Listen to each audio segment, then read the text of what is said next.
اس تعریف کے ضمن میں بغیر اس کو واضح طور پہ کہے بغیر تعریف جو ہے ریاست کی دو قسمیں کرتی ہے، ریاست عامہ اور ریاست خاصہ۔ خلافت جو ہے وہ ریاست ہے، لیکن ہر قسم کی ریاست کو خلافت نہیں کہتے۔ ریاست نہیں یعنی حکومت یا سورنٹی، حاکمیت یا ادارتی صف بندی، لیکن ہر قسم کی ریاست جو ہے یا ہر قسم کی حکومت جو ہے وہ خلافت نہیں، صرف ریاست عامہ جو ہے وہ خلافت کے ضمن آتی ہے۔ تو ریاست عامہ جو ہے خلافت سے بھی اونچے درجے کا یعنی اونچے درجے کا یعنی وسیع تصور ہے۔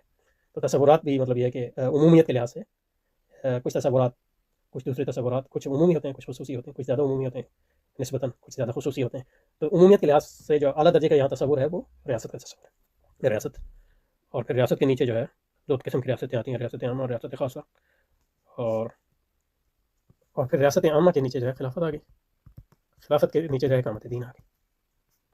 اب اس میں جو ہے جو تصور کا وہ کر رہے ہیں